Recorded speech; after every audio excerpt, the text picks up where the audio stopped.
Muchísimas gracias, Javier, de verdad, por organizar este acto que es tan necesario.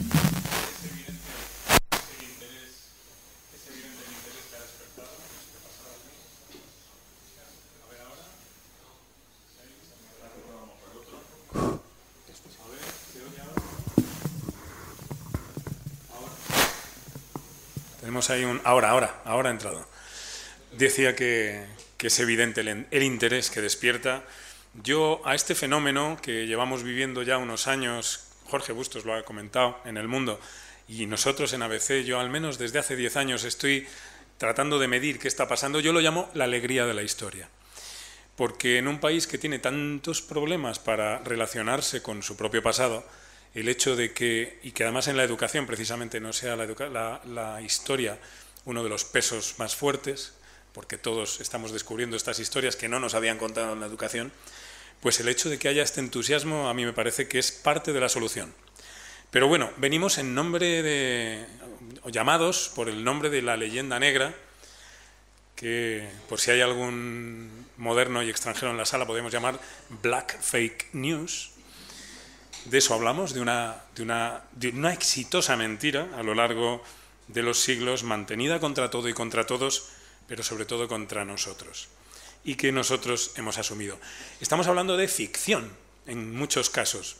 Como periodista, y me imagino que mis compañeros como investigadores, historiadores, también el apego a los hechos es algo que nos parece fundamental. Para poner un solo ejemplo, y no por erudición, sino por un contraste que me parece que va a ser muy divertido, me voy a ir a la guerra de Troya. Si ustedes recuerdan, había un joven muy apuesto que se llamaba París, que fue recibido en Esparta en casa del rey Menelao y que se enamoró de su esposa, Helena. Se fueron juntos y ardió Troya. 2800 años después, uno de los conocidos como más sangrientos conquistadores españoles, Pizarro, llegó a Perú, conquistó Perú, con algunas batallas, evidentemente no se puede conquistar dando los buenos días, y empezó un programa que tenía asumido en la política desde los Reyes Católicos, que era la de las bodas reales. Vamos a instaurar ese tipo de mezcolanza que va a permitir, evidentemente, el mestizaje, el apaciguamiento, la integración de las etnias. Es decir, es un programa de consecuencias políticas evidentes. Pero héteme aquí que él, para dar ejemplo, se casa con una hermana de Atahualpa, que se llamaba Quispe Sisa. Le da 2 hijos en muy pocos años. Era guapa, era joven, supongo que fue pues, una alegría también para él, que ya estaba entrado en años. Pero resulta que uno de sus pajes que vino con su hermano Hernando, que se llamaba Francisco de Ampuero, parece que le hizo mucho tilín a la princesa, y ella se enamoró de él. Y ese sanguinario conquistador con tanta fama que podría haber hecho arder Troya, lo que hizo fue dejarles que se casaran, darles una encomienda. Eso sí, se quedó con los hijos para educarlos, porque él sí tenía interés en tener cierta continuidad, pero desde luego no montó lo que se podía suponer en una persona sin escrúpulos y con apenas sentimientos. Yo creo que ese ejemplo nos debe, por lo menos, hacer pensar sobre estas ficciones que hemos asumido tristemente casi como una historia oficial durante tantos años, pero contra las que nos estamos levantando y rebelando con toda la dignidad, basándonos en los hechos, en los documentos, en lo que han dicho los historiadores de fuera y de dentro, porque también los de fuera nos han ayudado a desvanecer estas nubes que tapan la verdad. Y, desde luego, yo creo que el ejemplo de verles a todos ustedes aquí nos afirma en una cuestión fundamental, que es que esto nos atañe personalmente y nos atañe colectivamente. Es decir, no es una reacción de intolerancia, sino el que damos importancia a que no siga prodigándose una mentira. Una mentira que, como estamos viendo aquí de manera tan interesante, tiene meandros políticos actuales en este derrubio de las 2 Españas en el que vivimos, que habría mucho que hablar también de eso. Otra anécdota. Hace, como les decía, unos 10 años empezamos a detectar que estaba pasando algo con las métricas de las noticias en la web de ABC. Me vino un compañero, Manuel de la Fuente, que entonces estaba empezando a hacer temas de historia, y me dijo, oye, los temas de historia van bien, pero cada vez que pongo Pérfida Albión, vienen 1000 lectores más cada día. Y yo le dije, vamos a moderarnos, no lo pongas más de una vez, si no es necesario, pero vamos a empezar a investigar qué está pasando, ¿no? Entonces, lo que sí que estaba pasando es que, digamos que cuando él se soltaba un poco la melena y decía Pérfida Albión, lo que estaba era contando sin complejos alguna historia de grandeza, alguna historia que estaba poco conocida, alguna historia que estaba al margen del programa educativo en las escuelas o en la enseñanza secundaria. Y empezamos a alimentar esa afición que nuestros lectores mostraban. Hace ya unos cuantos años, las noticias de historia en ABC se leen más que las de fútbol. Es decir, es un fenómeno que ya no ha vencido a la política, sino que Blas de Lezo gana por goleada a Cristiano Ronaldo. Eso es algo de lo que son ustedes. Es algo muy bonito, algo que emociona, pero que es de la afición de ustedes, lectores, el hecho de que están permitiendo que nosotros le dediquemos cada vez más atención. Decía que nos atañe personal y colectivamente. En lo personal, yo, como ha dicho Javier, me he involucrado mucho con la recuperación del pasado de los galeones, porque es un registro histórico que está siendo atacado por empresas sin escrúpulos y porque en él se guardan los secretos de esa civilización que nosotros llevamos a América, que es de lo que vamos a hablar aquí. Nosotros no solo llevamos sangre y fuego, evidentemente hubo un proceso de exploración, un proceso de encuentro, de intercambios bélicos y luego también comerciales y luego civilizatorios. Con toda esa complejidad que necesita este análisis es con la que nos enfrentamos cuando hablamos de la leyenda negra. Tenemos grandes aliados, como decía, entre los historiadores. Yo creo que uno de los mayores ha sido, sin duda, John Eliot. John Eliot es un gran maestro de historiadores que ha creado escuela, pero bueno, también otros, como Hugh Thomas, que contó la conquista de México con una maravillosa prosa. John Eliot, sobre todo, lo que hizo es desterrar la idea de que la historia de España era una singularidad y ponerla en el contexto. Toda su carrera podría resumirse en ese empeño de que la historia de España es la historia de un país más que tuvo la suerte, pero también la desgracia, en parte, de llegar el primero a América y de llegar en un momento en el que las estructuras todavía eran tardomedievales, en la que la economía no estaba todavía liberalizada. En fin, toda esa estructura social que se traslada allí y que fue capaz de grandes logros, tuvo también grandes dificultades y tuvo también grandes injusticias y abusos, porque evidentemente esa complejidad implica que no se puede explicar simplemente. Pero llegamos a estos puntos en los que estamos, en los que la Universidad de Stanford, un centro de conocimiento, destierra a Junípero Serra. Podremos hablar luego de eso en el debate. Yo solo les voy a dar 2 cifras. Cuando murió Junípero Serra, había más de 1000 indios en cada una de sus misiones. En 1821, cuando empezó la cadena emancipadora de las repúblicas americanas, cuando la doctrina de Monroe gritó aquello de América para los americanos, que era un mensaje para que España se fuera, había 4.650 habitantes en cada una de sus misiones.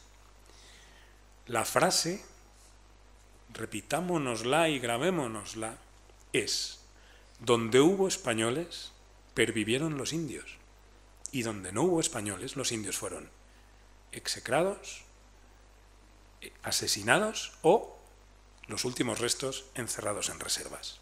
Lo que hizo Fray Junípero fue enseñarles. Es así, es una verdad. Hay un mapa en el que se puede ver esto.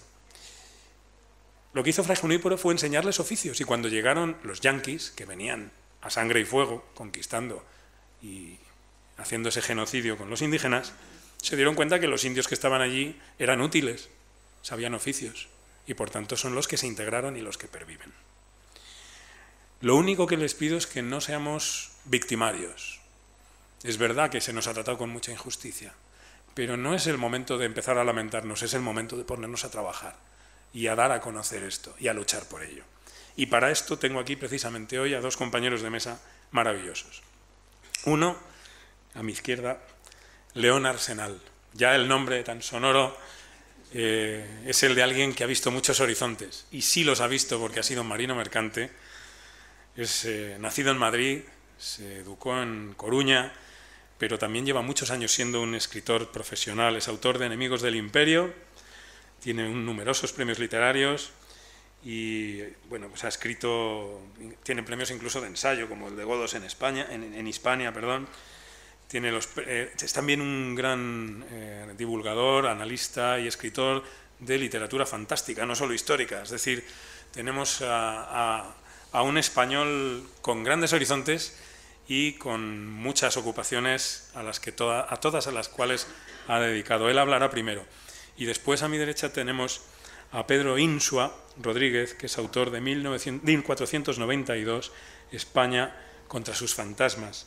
Es licenciado en Filosofía por la Universidad Complutense y que realizó una tesis doctoral interesantísima sobre los intentos de conquistar China en tiempos de Felipe II, porque hasta aquí, en este monasterio donde vivía este gran coleccionista de la porcelana Ming, el mayor de su tiempo, llegaban propuestas para ensanchar el imperio continuamente. Vamos a darles ya la palabra, a ver cómo nos aproximamos y nos asomamos al pasado español en América. Muchas gracias. ¿Se me oye? ¿Se me oye ahora? Vale. Muchas gracias en primer lugar por su asistencia, muchas gracias por las palabras. Bueno, yo no puedo estar más que contento porque justo me haya tocado en esta ponencia, porque es muy interesante la unión de leyenda negra y genocidio, porque demuestra mucho en cómo está la situación. Verán, el concepto de genocidio es un concepto muy moderno, y sin embargo continuamente debemos decir el genocidio perpetrado por los españoles en América, por ejemplo.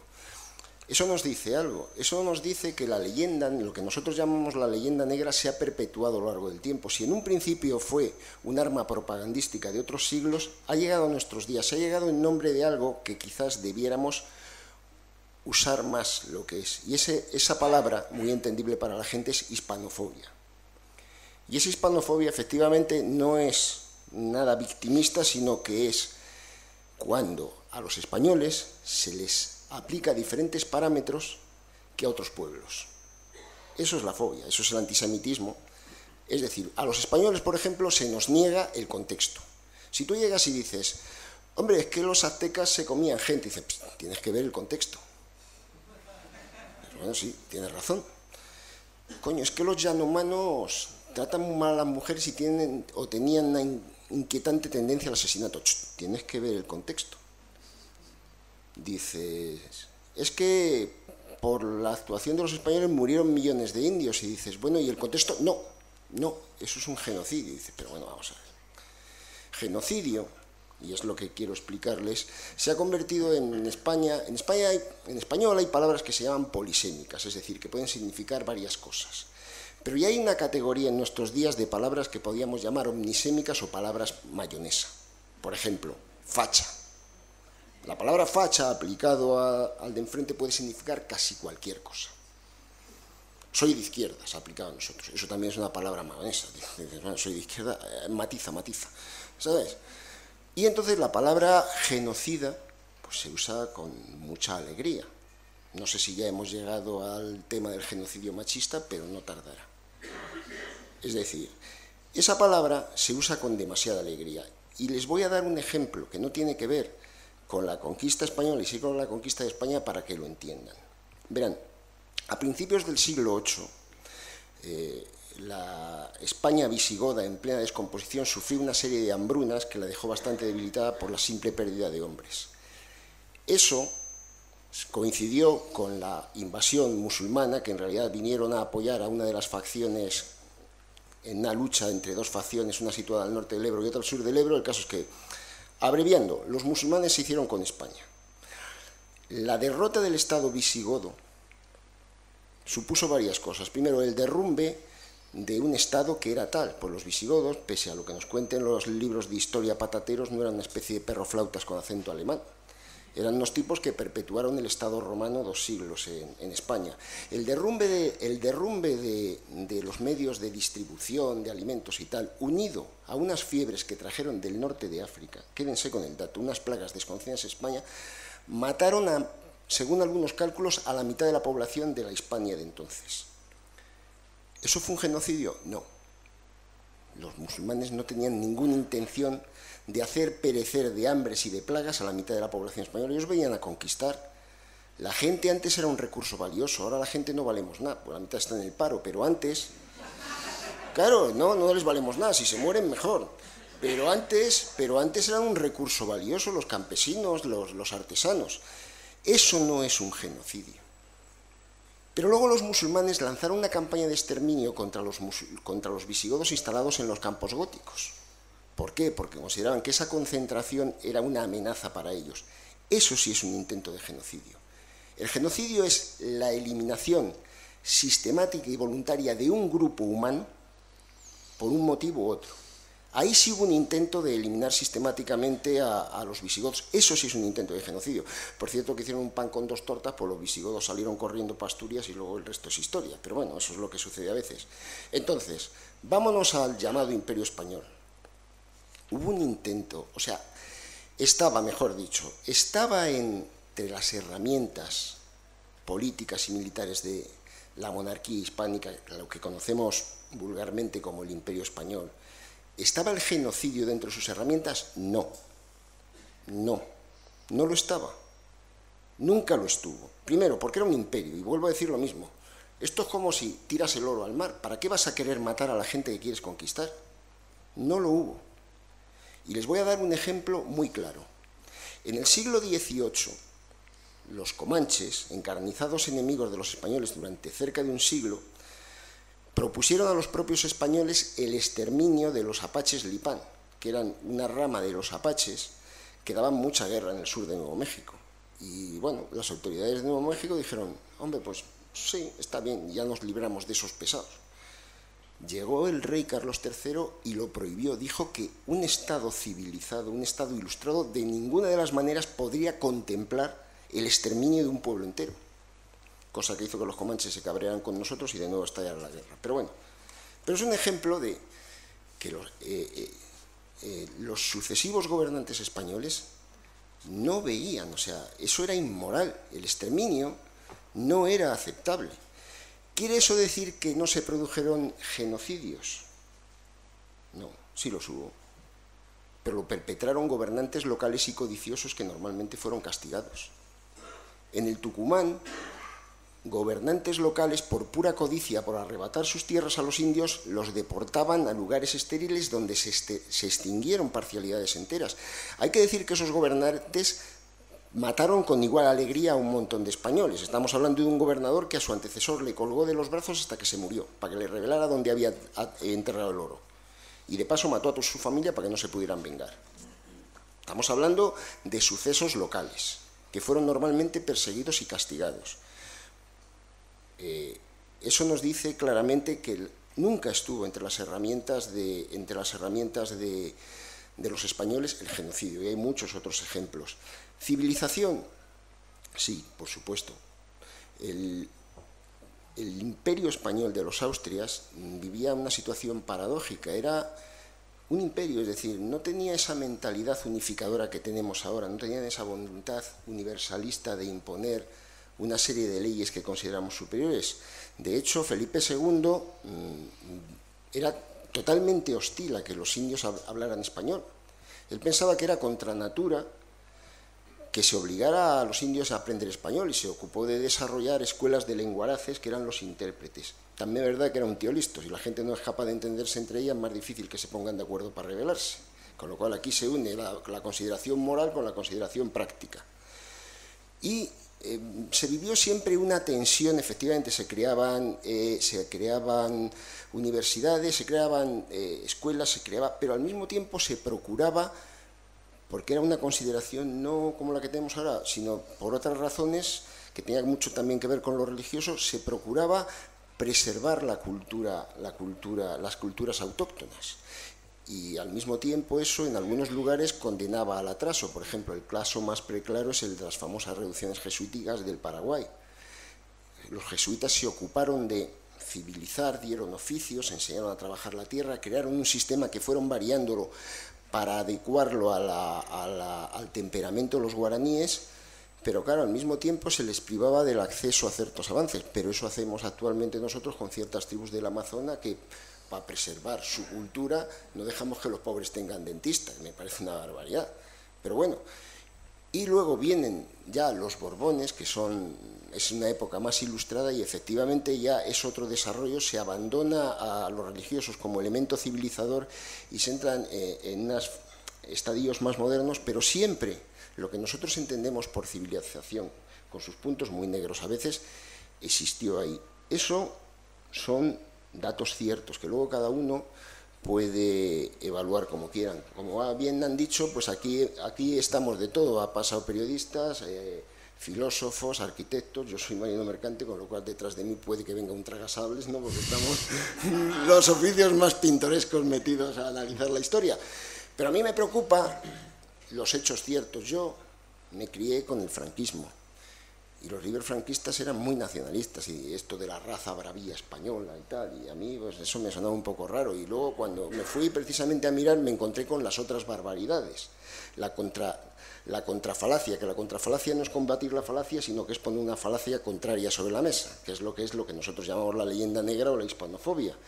Para mí los datos son los datos, después cada uno puede analizar los datos. Los genocidios, y yo les voy a, para acabar y dejar paso a mi compañero, lo veo con distancia. Es decir, los genocidios los cometieron en América las repúblicas independientes.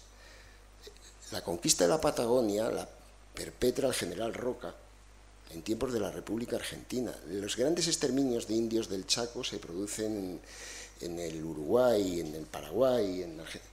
Ya son las repúblicas. Lo mismo que es Estados Unidos el que comete los exterminios masivos de los indios de las praderas. Significa que no son especialmente villanos, son hijos de un contexto en el cual ya no se pretende conquistar e integrar, como incluso hicieron los ingleses de las 13 colonias. Se trata de que unos nómadas hay que desplazarlos para asentar agricultores, y la forma más fácil es de matarlos. A nosotros nos parece una burrada, pero ellos, apliquémoslo, lo que nos niegan a nosotros, ellos vivían en un contexto que es el del siglo XIX, muy nacionalista, muy expansivo, muy convencido de que las ideas que tienen son las mejores, y se produce eso. Precisamente, reivindicar lo bueno es hacer justicia a los que nos precedieron, y aceptar lo malo es nuestra gloria porque lo hemos trascendido. Los mayores esclavistas fuimos los europeos, y fuimos nosotros los que luego acabamos con la esclavitud en el mundo entero. Salir, superarse, que tanto se habla, superarse. Culturalmente, los europeos fuimos muy brutos, pero como todo el mundo. Nuestra mayor gloria no es negar que fuimos muy brutos, sino que salimos de estadios que ahora consideramos de barbarie para alcanzar la civilización. Eso es para mí la mayor gloria, y por eso el tratar de encontrar la verdad quizás no existe, pero los datos, sin esconder debajo de la alfombra lo que nos perjudican, yo creo que también da lustre a la historia, y es por eso por lo que estoy aquí.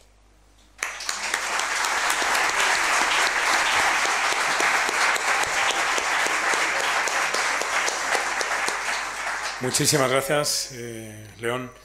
Hemos entrado totalmente en materia. A mí me gustaría, por colorear un poquito con algún dato, el hecho de que las conquistas, tanto en el caso del Imperio Azteca como del Inca, se desarrollan en los años 20 y 30 del siglo XVI.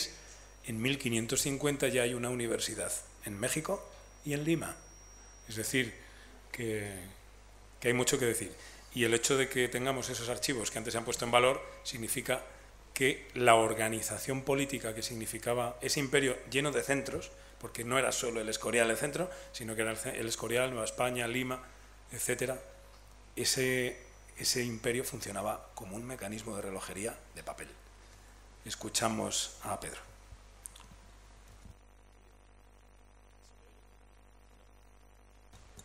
A ver, ahora sí. Bueno, pues muchas gracias por la nutrida asistencia, y muchas gracias a Javier, especialmente por ha tenido a bien organizar todo este evento que se ha convertido en un acontecimiento, como bien dice, ¿no? Entonces, pues, muy agradecido y muy agradecido a Calero por la presentación. Bueno, yo creo que prueba del vigor de la leyenda negra como mecanismo ideológico político en la actualidad es el hecho de que personalidades como Rufián y Tardá estén sentados en un parlamento que representa la soberanía nacional española. Es decir, dos sujetos, entre otros, que buscan quebrantar esa soberanía. Solo se explica si hay un relato tan potente detrás que justifique como horizonte la presencia de esos dos sujetos ahí. Es decir, difícilmente cualquier otro país podría sostener a dos individuos cuyos partido al que pertenecen firman en un programa público, hecho manifiesto, incluso tomado como modelo político, la fragmentación del país que están representando. Eso no tiene ni pies ni cabeza desde el punto de vista político. Vamos, no tiene ni dos pasos. Entonces, ¿cómo es posible que esa gente esté sentada ahí, ¿no? Es decir, es como si invitamos a cenar a nuestra casa a alguien que va a decir, no, vengo a quemar su casa, buenas tardes.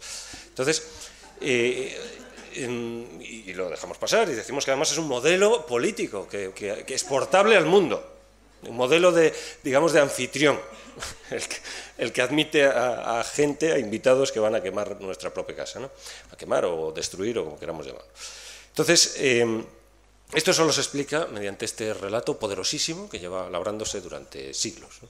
Entonces, ¿por qué? ¿Qué respalda a esa gente ahí para que esté sentada ahí y además tenga un apoyo popular importante, ¿no? Precisamente esto, pues España es un país que desde el Tribunal de la historia interpretada como un tribunal, cosa que no es, pero se utiliza la historia como tribunal y se sitúa, digamos, o nos situamos en el siglo XX, una serie de ideologías que alimentan esta situación, particularmente el democratismo, lo que llamaríamos democratismo, es decir, la idea del fin de la historia. Estamos en el fin de la historia, entonces ya podemos juzgar, estamos, pues eso, prácticamente en el juicio final. Estamos en el juicio final porque nos consideramos ya todos muy demócratas y entonces ya posicionados en el juicio final vamos a ver quién ha sido el culpable de todos los genocidios y quién ha sido el culpable. Entonces, claro, España está contra la pared, es culpable. ¿Y quién ha sido el culpable del genocidio americano? Entonces el catalanismo dice, nosotros no, nosotros somos catalanes. Y entonces como los niños y tal, ¿no? Este es el castellano que está allí diciendo, hemos sido nosotros. Entonces, nosotros somos inocentes. Este es el proyecto político sobre el cual está basado el catalanismo. Somos inocentes. Nosotros no somos responsables de las matanzas que han provocado estos. Somos castellanos. Entonces, esta situación política actual, ideológico-política actual, es la que está constantemente, en la actualidad, en otros momentos fue otra, pero en la actualidad es esta. Es decir, proyectos que buscan la descomposición de nuestro país, que se basan por una mala digestión a su vez, la elaboración de la idea de la nación fragmentaria catalana, por ejemplo, la idea de Galicia como nación, Galicia, por cierto, que tiene en su origen, con Murguía y otros a la cabeza, el mismo racialismo que Cataluña y el País Vasco, lo mismo, la misma ideología racialista.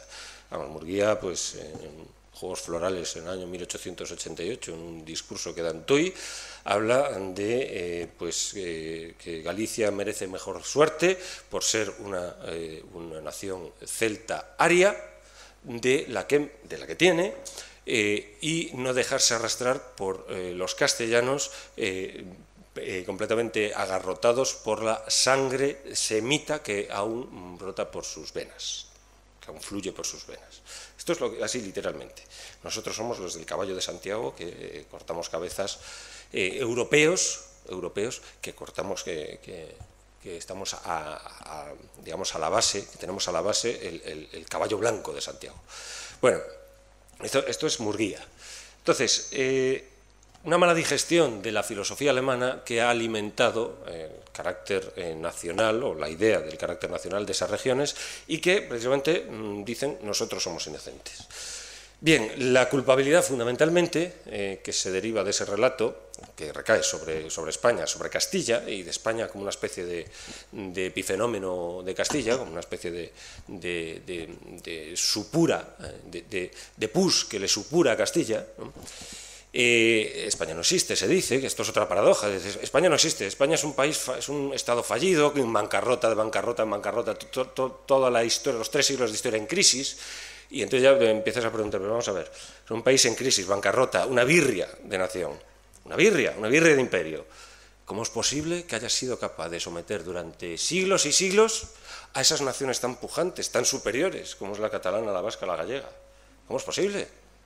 Es decir, que semejante Estado fallido haya sido capaz durante siglos y siglos de someter a unas naciones que son el albor de la civilización, que incluso algunos, como es el caso del catalanismo, ¿no? Que ahora es catalán, Colón, Cervantes, todos son catalanes. Y dice, vamos a ver, pero esos no eran los adalides del imperio, o sea, estos quieren ser el niño en el bautizo, o sea, quieren ser un pueblo oprimido, pero también quieren ser el opresor que les oprime, o sea, quieren ser todo. Entonces, una cosa que no hay quien lo entienda. Ese afán de protagonismo es una cosa sorprendente, ¿no?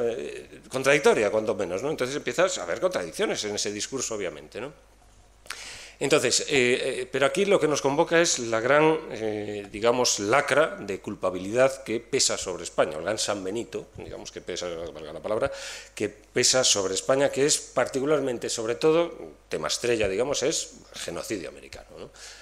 Entonces, porque otras cosas se pueden ver en otras naciones, pero claro, el hecho de encontrar un continente entero y descubrirlo, ya la idea de descubrimiento se pone en cuestión, ¿no? Porque, que si los vikingos, etcétera, pero claro, el descubrimiento tiene que ser un descubrimiento en un mapa, tienes que fijar en el mapa, tienes que tener la idea del mapa, la idea de la esfera presente, tienes que, América se ve en el mapa, es como, son los griegos quienes descubren la península ibérica, porque saben que es una península, los vaceos, los arébacos, los layetanos, estos no tenían ni idea de dónde estaban, no descubrieron ninguna península, por mucho que vivieran en ella. Siendo digo esta comparación porque es menos ideológico, o parece menos ideológico, ¿no? Con los griegos parece que se ve bien, además los griegos son los griegos. ¿Quién va a discutir sobre los griegos? La mitad eran esclavos, pero bueno, son los griegos. Entonces, pues los griegos son los que establecen, fijan el carácter peninsular de la península ibérica, precisamente. Entonces, pues lo mismo España en América, exactamente lo mismo, quienes fijan los mapas. Cuando yo, como había dicho el presentador, pues estudié un poco el intento de conquista de China y tal. Los chinos no sabían dónde estaba España, no sabían ni dónde venían ni portugueses ni españoles, no lo sabían. Los españoles sí sabían dónde estaban los chinos. A los chinos le enseñan los mapas, Matteo Ricci y demás, los italianos se lo enseñan. China, ¿dónde está situada? El Imperio del Centro, que llevaban a gala a ser el Imperio del Centro, era el Imperio del Centro, pero desconocían todo lo demás. Es decir, ese centralismo es un centralismo sobre la ignorancia del entorno. Sin embargo, los españoles, digamos, imperio católico, como decía Vélez, ¿no? Imperio que tiene como objetivo la esfera, el recubrimiento de la esfera, sabe dónde está colocada China en esa esfera, sabe perfectamente, porque esa esfera es una esfera real, esa realidad esférica sí es real, mientras que el centro plano del chino no es real. Entonces, esto es muy importante, claro. Entonces, ¿hubo genocidio o no hubo genocidio? Esta es la idea. Bueno, un poco en la línea que acaba de decir León. Efectivamente, la palabra genocidio es una palabra muy maltratada, muy mal usada, ¿no? Usada muy alegremente. Voy a dar unas cifras que da Rosenblatt. Rosenblatt es un autor, Ángel Rosenblatt, ya más o menos pasado, en 1945 es su libro, pero otros estudios posteriores, por ejemplo los de Nicolás Sánchez Albornoz, el hijo de Claudio Sánchez Albornoz, por cierto, con el que el otro día tuve la oportunidad de cruzarme en una televisión valenciana, con Nicolás Sánchez Albornoz, precisamente porque fue uno de los que se fugó, solo hubo 2 fugas de aquí al lado, ¿no? Del Valle de los Caídos, que fueron Nicolás Sánchez, que después se hizo una película, Las invasiones bárbaras, que por supuesto repetía toda la retahíla de la leyenda negra y demás, ¿no? Por Fernando Colomo. Entonces, determinados aspectos, que es así como de rondón, como siempre dejan caer las cosas, ¿no? Como insinuadas, sin afirmar. Entonces, Nicolás Sánchez Albornoz es verdad que tiene un estudio sobre la demografía americana, pero muy locales, no te haces una idea exactamente de aquello, ¿no? Entonces, Ángel Rosenblatt tiene un libro, se llama La población americana, partir de 1492, en que da estas cifras redondas, que voy a pasar a comunicarles a ustedes. Lo pueden leer de todas formas en mi libro, aunque no me haya venido a hablar de mi libro, pero lo pueden leer. Que son las siguientes. En 1492, unos 13 millones de la población que toca a España, la que afecta a España, unos 13 millones de indígenas, 100% indígenas, obviamente, cuando llegan justamente Colón y compañía. Un siglo después, hay 11 millones de indígenas que representan el 96% de la población total americana. El 96%, solo un 4% de población procedente de Europa. Otro siglo después, en 1670, el 80% de la población es indígena. En 2 siglos, y ya estamos hablando de unos 15 millones de habitantes en total. En 2 siglos, la población de procedencia indígena crece. En 2 siglos, crece. La disminución, que tiene lugar al principio, sobre todo en las Antillas, etcétera, efectivamente, ahí hay una disminución, muchas de ellas por la famosa guerra epidemiológica y demás, ¿no? Pero estas cifras que arroja Rosenblatt con un método muy ingenioso, que era partiendo de la población actual, es imposible, partiendo de la población actual americana, es imposible que la población indígena hubiera sido superior a la actual americana. Entonces, va poniendo barreras, digamos, temporales para evitar anacronismos. Un método muy ingenioso el de Rosenblatt, año 1945, argentino, Rosenblatt, bueno, estas personalidades judías de origen húngaro, esto que pulula mucho, sobre todo en la historiografía, son personalidades muy interesantes, ¿no? Pues Rosenblatt, y con un mecanismo muy interesante, una metodología muy interesante de análisis, arroja estas cifras. Es inasumible la idea del genocidio cuando vemos estas cifras, ¿no? Entonces, claro, ¿qué es lo que sucede aquí? No es que España seamos la pera limonera, digámoslo así. Lejos estamos de caer en una leyenda rosa, por lo menos tal como yo trato de defender en este libro, precisamente a colación de este asunto, ¿no? Que quizás es el asunto estrella. Si algo hemos sido culpables para el tribunal de la historia demócrata, es el genocidio. Entonces, ¿cuál es el asunto? España, primero, se topa, por razones, España y Portugal, digamos, tienen unos mecanismos de navegación pues, que están punteros, digamos, en ese momento. Y funcionan con la teoría de la esfera que hablaba Iván Vélez antes, una teoría de la esfera que venía de Eratóstenes, que pasa por Apolonio, etcétera, etcétera. Sacrobosco, un libro sobre la esfera que tiene Sacrobosco en el siglo XIII, sobre el cual están rondando todos estos, llega a Toscanelli y le llega a Colón. Esta es la idea que tiene Colón que le ofrece la vía occidental cuando estaban las otras 2 vías cerradas. Con el Tratado de Alcasovas cerrada la vía del sur, la vía africana, la carrera africana la ganó Portugal, en 1479 se cierra esa vía con el Tratado de Alcasovas para España y la vía mediterránea está truncada por el Islam. Entonces, precisamente, tengo que ir parando, sí, es que como me embale, la geoestrategia ahí importaba, solo quedaba la vía occidental. Esta circunstancia se da, solo queda la vía occidental. Solo queda la vía occidental, no queda otra. Es decir, España se da con esa circunstancia cosmográfica, que no tiene que ver con... América no está presente, obviamente, no van allí a aniquilar nada porque no lo tienen ni presente. Entonces, lo que buscan es precisamente establecer alianzas con la Iglesia oriental, que se había quedado del otro lado del Imperio Turco, establecer alianzas para pillar al turco por detrás. En parte los cristianos in partibus infidelibus, coger a esos cristianos que estaban en tierra de infieles y organizarlos o lo que sea. Colón llevaba con 2 cartas para el emperador de Catay, de China. Porque se supone que Tomás, uno de los apóstoles, había ido por allí a convertir a los chinos, etc.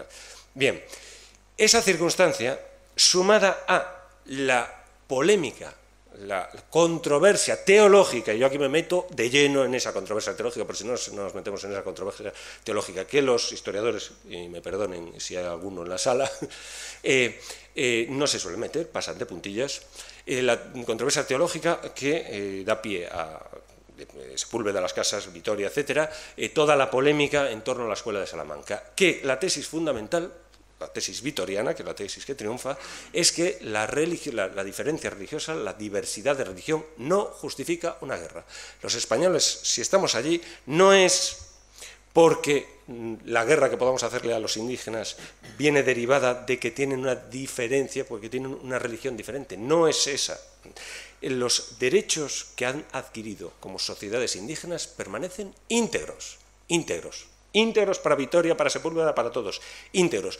¿Por qué los pierden? Esta es la cuestión. ¿Por qué los pierden? Permanecen íntegros. Precisamente ese reconocimiento se hace desde una teología determinada, que es el tomismo. Lo que triunfa en la visión del indígena americano, y por eso se conservan esas sociedades y no se aniquilan, es el tomismo frente al agustinismo. Y esto, pues hay que estudiarlo. Y ya está, no hay otra opción. Les invito a que lo hagan.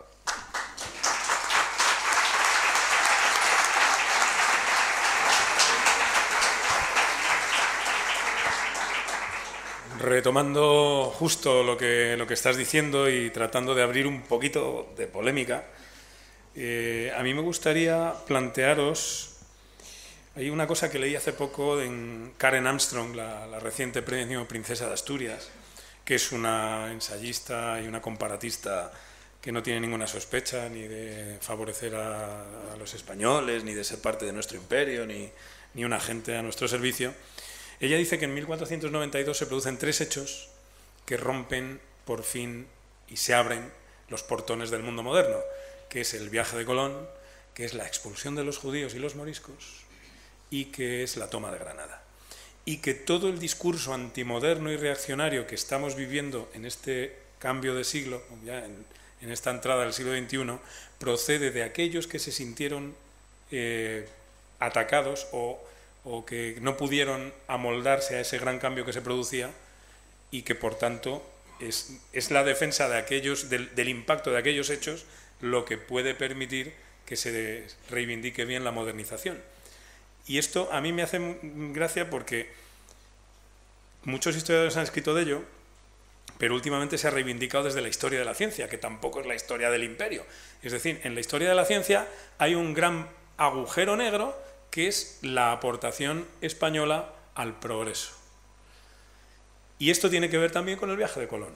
Es decir, cuando Colón, yendo hacia las Indias, tropieza con un continente que nadie sabía que estaba ahí, o que nadie lo recordaba, descubre un lugar y unas gentes que son los primeros lugares y gentes que no están en el relato bíblico. Y solo ese hecho hace que, como un efecto dominó, vayan cayendo muchas certidumbres que habían presidido el mundo desde el inicio de nuestra era. Porque ¿quién era esa gente?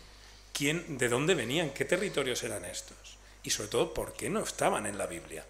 Y eso precisamente es lo que impulsa las preguntas de la Escuela de Salamanca, las preguntas de los filósofos y los cosmógrafos, que inmediatamente, organizados en Sevilla, capital del mundo en ese momento, empiezan su batalla intelectual por mejorar las técnicas de orientación, de medición de la esfera, efectivamente, para navegar, en fin, los instrumentos cada vez más perfeccionados para poder saber en qué lugar del mundo estaban en cada momento y recopilar toda esa información que en esos primeros momentos evidentemente era alto secreto, porque si lo pillaban los espías, que al final lo fueron pillando, pues otras naciones podían ir al mismo lugar. Entonces, ¿qué os parece a vosotros que nos hayan hurtado o que nos hayamos hurtado a nosotros, y cómo podemos revertirlo? El hecho de que el camino del progreso moderno de la humanidad, que desemboca en el siglo de las luces, tiene un origen español y nosotros nunca lo hemos sabido. ¿Qué os parece eso?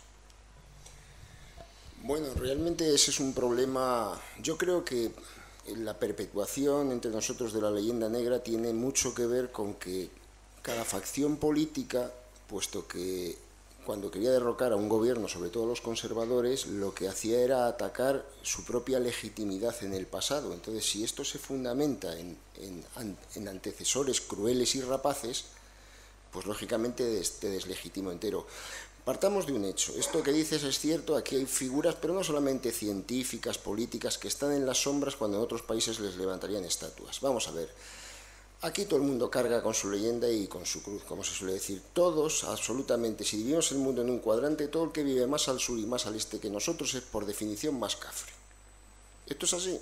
A un español medio le llegamos y puede haber un señor que es turco, que es laico, que es de partidario de una república moderna, que es ateo y que nos tumba tomando cubatas. Pero la imagen que seguimos teniendo los turcos es un tío con el fez, bigote poblado, mirada aviesa y cimitarra. Y no nos la podemos quitar. Y la imagen que tienen de los españoles, muchos, pues es la del tío con la navaja y las patillas, sino la del inquisidor. Eso no es el problema. El problema es que los españoles sufrimos dos epidemias terribles desde hace siglos. Una es la autofobia, es decir, el odio a nosotros mismos, y otra es la meritofobia. Tenemos la manía de cargarnos a todo el que asoma la cabeza. Y lo estamos viendo en nuestros días. Cogemos a un cargo público. Te han pillado haciendo trampillas en Hacienda. Es un tramposo, sí. No puede seguir en la política, quizás. Es una mala persona, hombre, eso ya es discutible. Es un mal científico. ¿Por qué? O sea, tenemos a acumular a todo el mundo, en cuanto nos dan un resquicio, ya lo hundimos totalmente en el fango. Cualquiera que destaca, automáticamente lo tenemos que convertir en un villano. Y por eso hemos enterrado un montón, y por eso antiguamente acababa todo el mundo desterrado. Es decir, la expedición Malespina fue premiada con que a Malespina le metieron en el trullo, así directo. El tío se da la vuelta al mundo descubriendo especies y tal, y lo primero que hace es le meten en la cárcel. Yo les voy a contar el dato. Cuando llega el Cano, comido por los piojos y por el hambre, que llegan 15, que no llegan más, lo primero que le dicen los funcionarios es: aquí consta que cargó usted tantas toneladas, faltan 50. ¿Qué ha hecho con ellas? Y el tío le dice: es que las especias se secan y las cosas secas pesan menos que las húmedas. Pero eso, la burocracia que desarrolló el Estado España, que era muy eficaz, tenía sus problemas.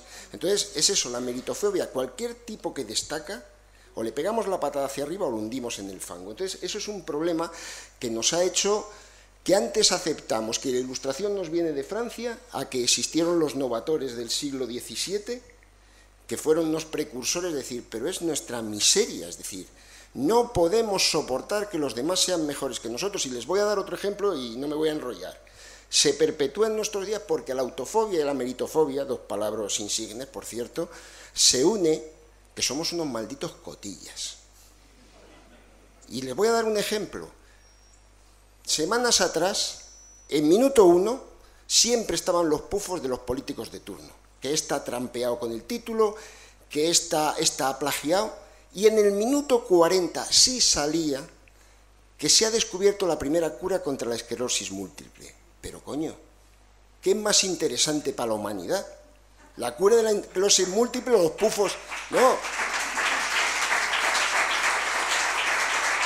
Pero somos unos cotillas. Si nos abren el telediario diciendo se ha descubierto la cura para la esclerosis múltiple, lo que piensas es: yo no lo tengo.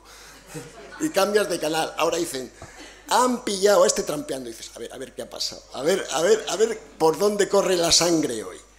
Coño, si es que la culpa la tenemos nosotros. Y entonces debemos cambiar nuestra mentalidad, pero debemos cambiar nuestra mentalidad de verdad, aceptar todo lo bueno que hemos heredado, y vamos a corregir nuestros defectos, que tenemos ese vicio de cargarnos a todo el que destaca. A los que ya están muertos les condenamos al olvido, y a los que ya están vivos procuramos hundirlos en el fango, y así no vamos a llegar a ningún lado.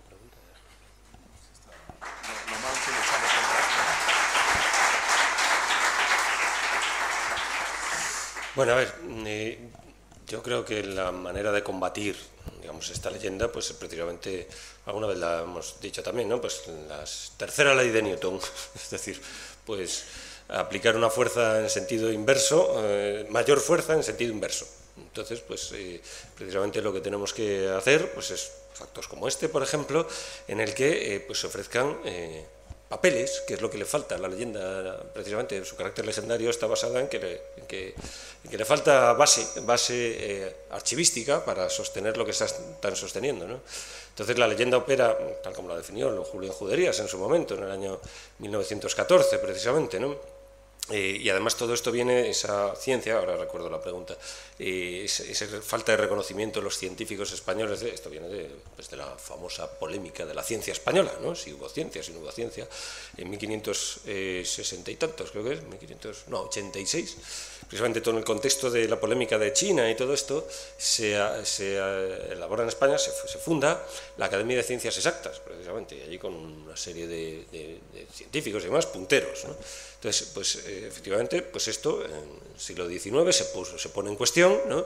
por esa mala digestión de la filosofía europea, uno de cuyos peores digamos, gourmets de esa filosofía fue Ortega y Gasset, y fue una de las peores lacras que tenemos en España, es la digestión que hizo Ortega de la filosofía alemana, con ese libro odioso que se llama España invertebrada, de donde salen los dos, quizás, digamos, líneas de fuerza que nos están machacando como país, que es el autonomismo y el europeísmo. Eso sale de Ortega, sale de España invertebrada. Ortega lo que dice ahí es lo siguiente, tesis de Ortega, atención, España está invertebrada porque no hubo élites suficientemente fuertes. ¿Por qué? Pues porque faltó sangre germana en España. Los godos estaban borrachos de romanidad. Entonces faltó mano dura, digamos, élite para poner a España a la altura de Europa, a la altura de los tiempos, que dice Ortega también, ¿no? Entonces, esta es la tesis de Ortega, y se la han comido muchos. Entonces, hay que introducir más Europa, España es el problema, Europa la solución, y además, digamos, entre el gobierno central y el municipio, pues algún tipo de elemento intermedio para, digamos, administrar mejor. Ahí tenemos el elemento intermedio para administrar mejor. 17 estaditos con una capacidad, digamos, ya institucional de disgregación tremenda, ¿no?, la que tenemos encima. Entonces, bueno, decía Ortega precisamente, creyendo, tragándose la leyenda negra, creyendo que aquí no teníamos ciencia. Lo que nos falta es la ciencia europea, el método alemán. Así dice Ortega explícitamente, ¿no?, contra Unamuno, y Unamuno le rebate, por supuesto, ¿no? Entonces, bueno, este asunto, pues precisamente lo que hay que hacer, creo yo, ¿no?, pues es sencillamente desbrozarlo, el entendimiento. Lo que necesitamos es entendimiento sobre estos asuntos. Ya está, no hay otra, y no hay otra. No creo que haya... Hay gentes que entienden que, bueno, que hay que ilustrar esto con las batallas, que no sé qué, hay que llegar al corazón, estas cosas. Yo soy muy reacio a este tipo de cosas. Aquí o utilizamos la racionalidad, y la racionalidad también contemplaría la última ratio, es decir, la fuerza, sencillamente, o no hay nada que hacer. Eso es lo que pienso. Bueno.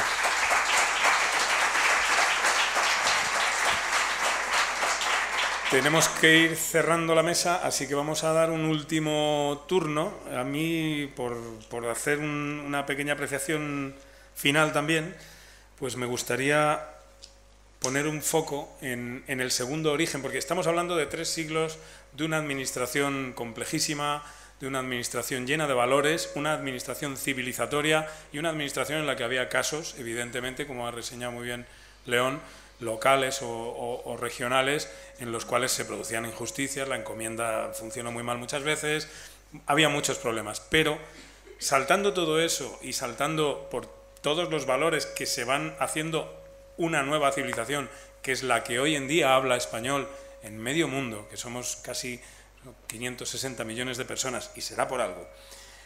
Hay otro punto negro en esta historia de la leyenda negra, que es justo la década de los 20 del siglo XIX, en la época en la que como decíamos, pues se empiezan a independizar las repúblicas, muchas de ellas cometen genocidios que luego achacaron al pasado español, que era gratis, y se produce también aquí en España un efecto que tiene que ver con la guerra de la independencia y con cuando empiezan las dos Españas. Hay un libro maravilloso que se llama España al revés, de Jesús Torrecilla, que lo relata desde el punto de vista literario con pelos y señales, y que vale la pena, porque se ve cómo al llegar Fernando VII y traicionar, digamos, al espíritu de la Constitución de 1812 y al proscribir a los progresistas, a los liberales de entonces, ellos hacen un ejercicio de patriotismo y miran a su historia. Y lo hacen para contestar. Es decir, a ellos les dicen, vosotros estáis fuera de lo que hemos considerado que va a ser España, que es el altar y el trono, somos tradicionalistas, y vosotros, como sois liberales, no podéis ser españoles, sois antipatriotas. Y ellos hurgan en la historia de España para decir, ¿dónde está mi historia? Contra la Reconquista, ellos estudian al Andaluz, pero como parte de la historia de España. Contra el poder omnímodo del imperio, ellos reivindican a los comuneros, que ponen freno, o a las Cortes en Aragón, que ponen freno a ese poder imperial que nace, y contra la historia de una conquista de América ponen en valor, lógicamente, la defensa civilizatoria de otros pueblos indígenas. Pero ese es un esfuerzo que está dentro de lo que todos podemos entender con el patriotismo y que no tiene nada que ver con la intoxicación más totalitaria o más frente populista de querer negar, como hicieron los tradicionalistas del 19, a cualquier español que esté orgulloso de su historia, negarle la capacidad por el insulto de facha, cuando nosotros, por reivindicar la historia, lo que queremos es que se conozca y poder tener un trato natural con esa historia. Yo les animo a que hagan oídos sordos a esas acusaciones de nostalgia del imperio, porque yo creo que a ninguno de nosotros nos inspira esa nostalgia, sino el amor por los hechos que ocurrieron, por los hechos comprobables y por los documentos y las grandezas y también unos puntos negros que hay en nuestra historia y que debemos de descubrir y compartir. Muchas gracias y cierran mis compañeros.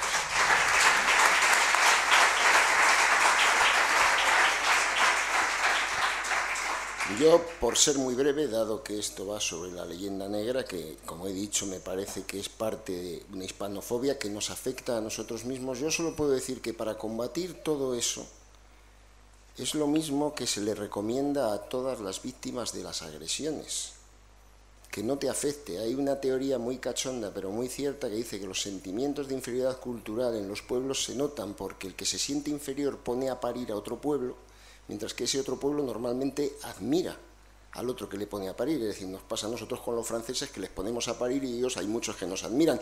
Les pasa a los franceses con los alemanes, que los ponen a parir y sin embargo los alemanes admiran a Francia. Lo que quiero decir es, yo a estos temas aplico lo que me aplico a mí. Es decir, yo prefiero caerle bien a la gente a caerle mal, pero tampoco es una prioridad caerle bien a nadie. O sea, yo no pierdo mucho, yo no pierdo, como se suele decir, y se me repite la expresión alguna, el culo por caerle bien a la gente. Bueno, pues lo que tenemos que hacer es, ahí está la historia, ahí están los datos, que cada uno interprete si habría sido mejor, pero no me den la lata, por favor. Y cuando ya no te dejas que te den la lata, bajan mucho el pistón, porque como cualquier agresor, si ven que te enfureces, que te achantas, entonces van a más. Ahora dices, sí, hombre, sí, ya. Bueno, pero ahí tienes los datos, tío. Sí, hubo muchos muertos, pero dime cuándo no. Si ya lo decía Marvin Harris al hablar de la conquista de México, dice, los españoles del siglo XVI, de principios del siglo XVI que llegaron a México, eran sucios, brutos y sanguinarios, es decir, eran el europeo medio. Dice, sí, es que es así. Y entonces, vuelvo a decir lo mismo, aceptemos nuestra historia, sintámonos orgullosos de lo bueno, de lo que podemos transmitir, y sintámonos orgullosos de haberlo superado. Y no nos apliquemos a nosotros lo que no aplicamos a los criminales.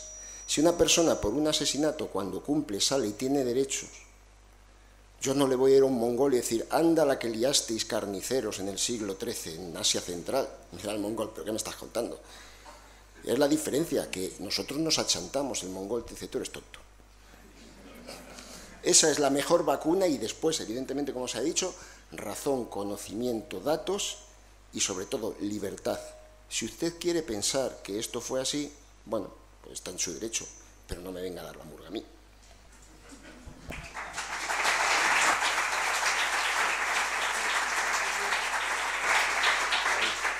Sí, bueno, el problema de ese discurso es que va acompañado de proyectos políticos de fragmentación del país. Entonces no es solamente una murga que te dan, es que resulta que te están liquidando el país, te están rompiendo tus derechos nacionales que tenemos como miembros de esta nación, que somos España, pretenden arrasar con esos derechos. Ese es el problema. Entonces, no solamente es que te den la murga, es que buscan quebrantar tus derechos como nación, ¿no? Y entonces ahí ya la cosa se vuelve un poquito más seria, digamos, en este aspecto. Y entonces yo creo que en ese aspecto sí España es diferente. Yo creo que España es diferente. Sí, precisamente por haber sido un imperio y porque vivimos bajo las consecuencias de esa caída de un imperio que aún está cayendo y que en el siglo XIX se ha tratado por parte de los españoles de reconstituir, de darle una nueva constitución nacional, como nación política, como nación contemporánea.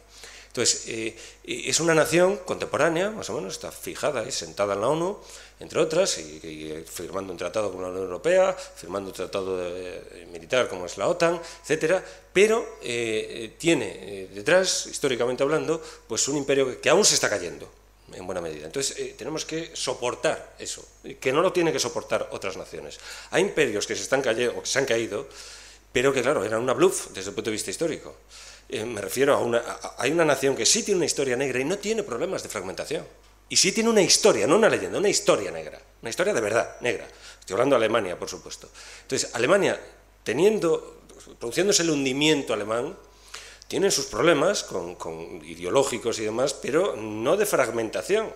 Es más, cada vez que se unen, y lo que han hecho es unirse, cada vez que se unen, el expansionismo alemán,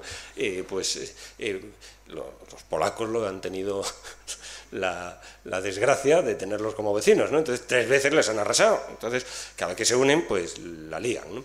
Entonces, quiero decir que es curioso este fenómeno, que hay que explicar, entre otras cosas, de por qué, teniendo una historia realmente negra, no produce ese desistimiento, no se produce ese desistimiento fragmentario en Alemania. Y eso es porque España es diferente, efectivamente, es diferente, claro que es diferente. No somos iguales, ¿no? Para bien y para mal, en este caso, por la parte que toca en cuanto a proyectos de fragmentación, para mal. Pero porque tenemos una historia detrás, un imperio de 300 años, y eso es mucho caerse.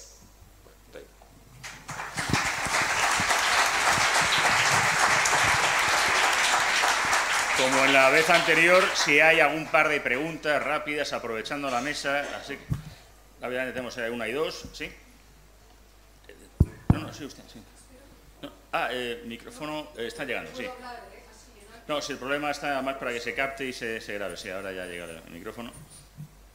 ¿Para quién se le tengo que dar? Sí, para la señora.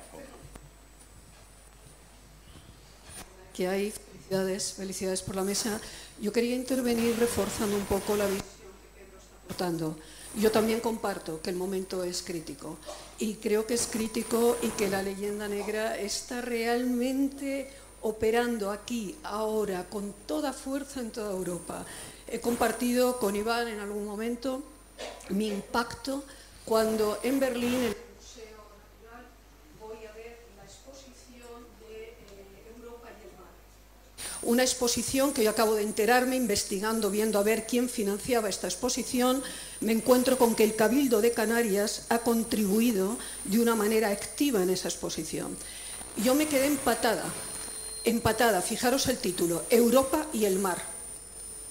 España, todo lo que hay sobre España es la conquista de Canarias, cómo nos debimos de cepillar a toda la población indígena.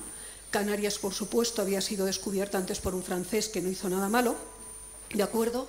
Y era todo lo que aquí estáis comentando, operando activamente, no solamente en el contenido del pabellón de España, donde por supuesto no se habla del tema de la esfera, por supuesto no se habla de lo que fue la expedición de Balmis, como la primera exposición filantrópica, llevando la vacuna a través del mundo por los mares, parece que pegaba. No solo no se habla, sino cómo se dirigen a España. Unas veces somos Portugal y España, imperio nunca, y cuando se mata somos España. Mirar el resto de los pabellones. Yo creo de verdad que es un paradigma de lo que aquí ahora está ocurriendo en Europa.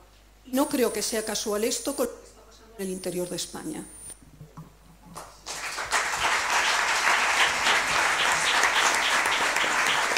Había por ahí una pregunta. Sí, allá de la señora.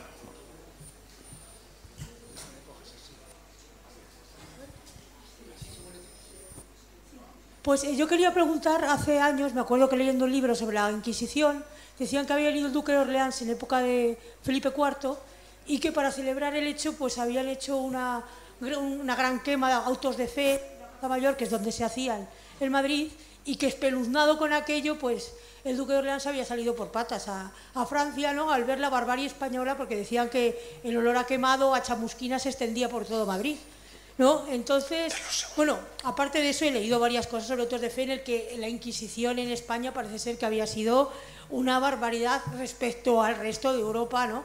Y esto eran autores españoles, que es lo que me sorprende, ¿no? Que ellos mismos habían forjado esos temas contra España. Y luego, por otra parte, el Gran Tour, en el que a los aristócratas en Europa, cuando digamos que ya pasaban a la edad adulta, iban a pasar, hacían ese gran viaje por Europa, pero a España la dejaban de lado porque pensaban que España estaba llena de bandoleros, en las posadas había pulgas, no se podía viajar por ningún sitio, los españoles eran groseros, o sea, y todo ese tipo, además, de cosas que en muchos casos eran fomentados por los propios españoles.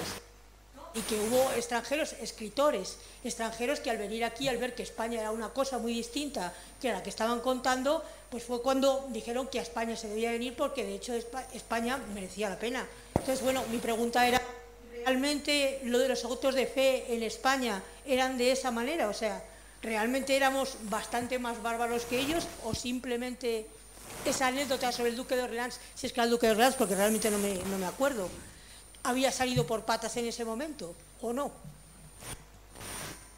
Bueno, si me permitís, contesto yo, por ejemplo. Bueno, más o menos ya es conocido, ¿no? Las cifras de la Inquisición, ya más o menos, ya se cuenta lo siguiente. El libro canónico de sobre la Inquisición, sobre lo que se hizo en la Inquisición, después de debatir, preparado para ser debatido en Cádiz y demás, es la historia crítica de la Inquisición española de Juan Antonio Llorente, y después Puigdemont escribió otro que se llama Inquisición sin máscaras. Entonces, que eran destinados a la abolición del tribunal, fundamentalmente.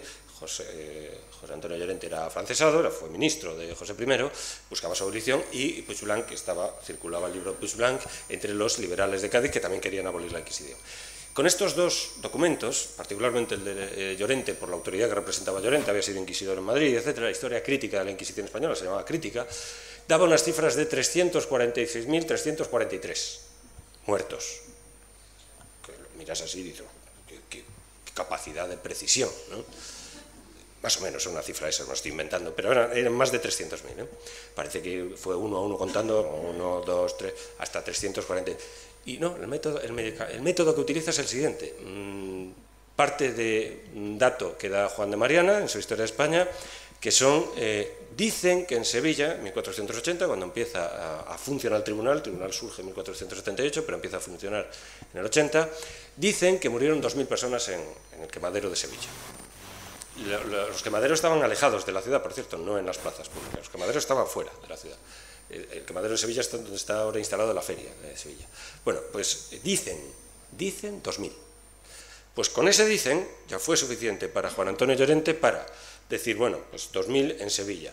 En Córdoba, sin mirar los papeles del Tribunal de Córdoba, en Córdoba pues la mitad, porque había menos tal. Y así lo va generalizando. El de Llerena, pues 500. En el de Cuenca, no sé cuántos. En el de Santiago, no sé qué, tal. Y va generalizando.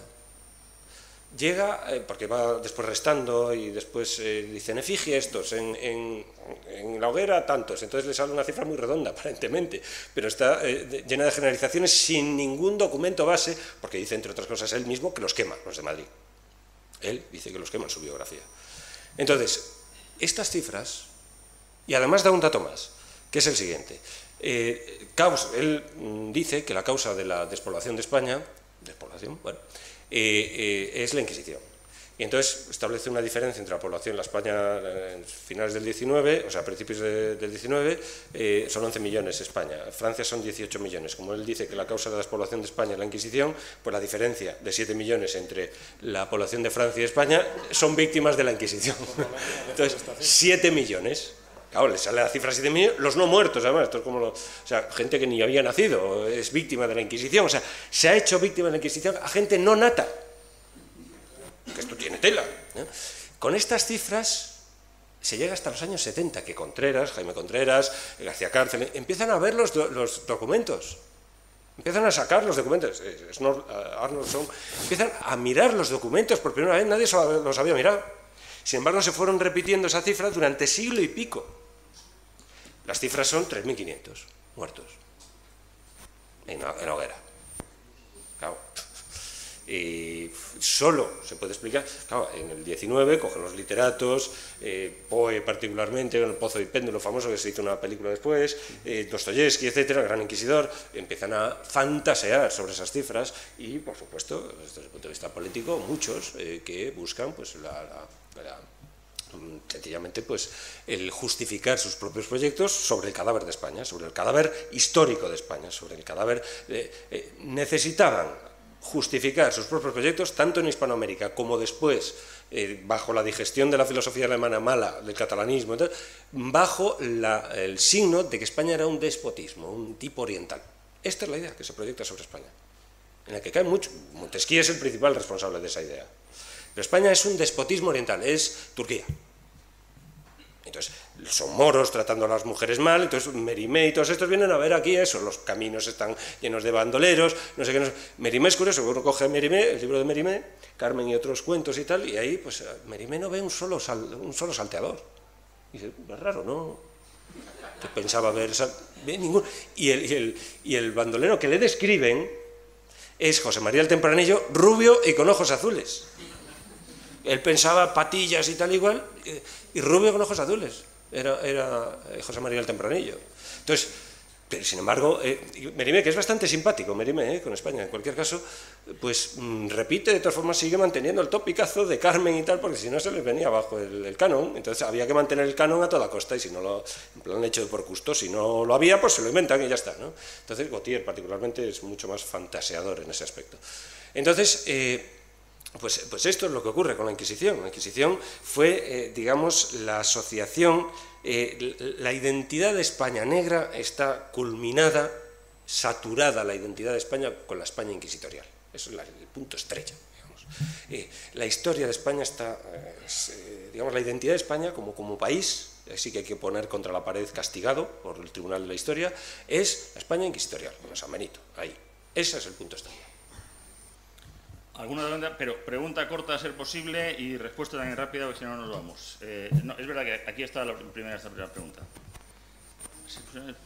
Cuanto más cortas, a lo mejor se puede hacer alguna más. Hola. Buenas y enhorabuena por la organización y demás.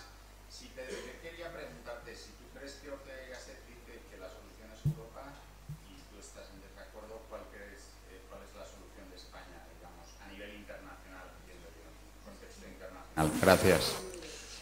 Sí, bueno, es que Europa es un concepto ideológico en sí mismo, metafísico. Esto lo dice Unamuno en Del sentimiento trágico de la vida, que parece que no se lo ha leído el personal.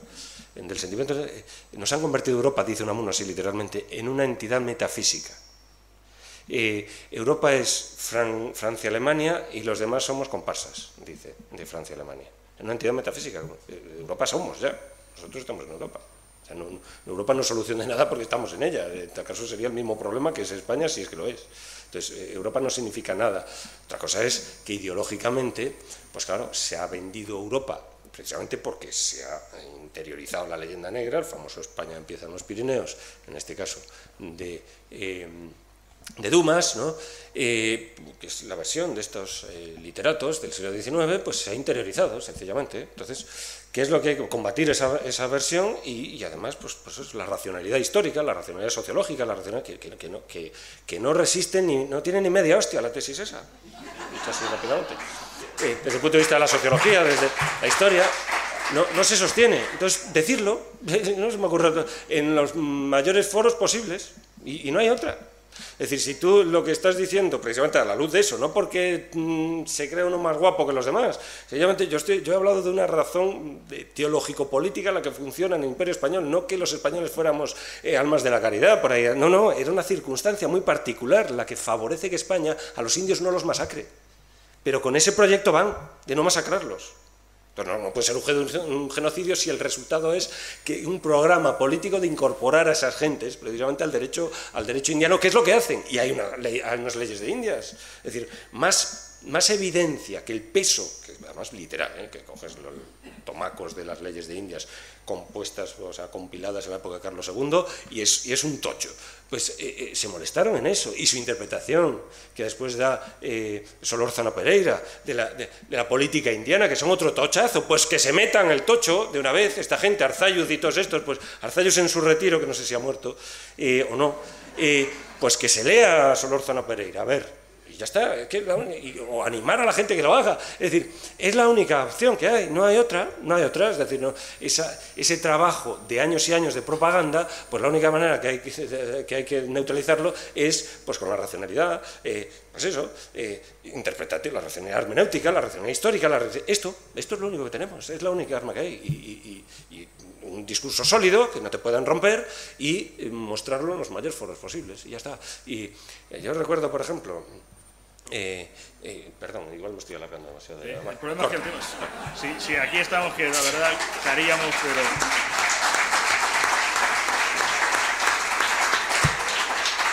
Lamentablemente es que efectivamente se nos hemos ido ya más que de tiempo, tenemos que haber acabado hace 25 minutos exactamente.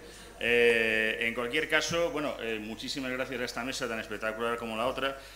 Hay ahora mismo, ya saben ustedes que San Lorenzo del Escorial se ha convertido en uno de los sitios más foodies de lo que es el entorno de España. Esto es que se come muy bien, incluso con estrella Michelin, con sitios, los que tengan posibilidad de visitar el San Lorenzo del Escorial, aunque sea simplemente vean la biblioteca. Es el lugar imposible para un lugar donde efectivamente estábamos tan atrasados, que teníamos la mejor biblioteca y la hemos tenido durante siglos. Desgraciadamente hubiéramos querido tener una visita con todos ustedes, pero Patrimonio se ha acojonado. O sea, había que haber cerrado el monasterio para nosotros, y hombre, somos un poco vizcaínos en el fondo todos, pero tan chulos no tanto. Con lo cual, en cualquier caso, seguro que van a comer muy bien, y seguro que a las 5:30, por favor, les espero puntuales, porque la mesa... Hombre, no es tan buena. Es verdad que la modera, en este caso, Guillermo Díaz, que es un auténtico crack y ha venido desde Córdoba, es profesor Francisco García del Junco. El tercer ponente es lo que falla un poco, cojea ahí, nunca mejor dicho, pero yo creo que al final no saldrá mal del todo. Y luego, efectivamente, una proyección con Rafael Rodrigo, que es un experto en estos temas, que van a hablar con la kermés heroica, que de verdad que merecerá la pena, porque total, el Madrid tampoco va tan bien y el Atleti tampoco vayan tan sobrados, con lo cual no merece la pena. Nos vemos a las 5:30, puntuales, por favor, muchas gracias.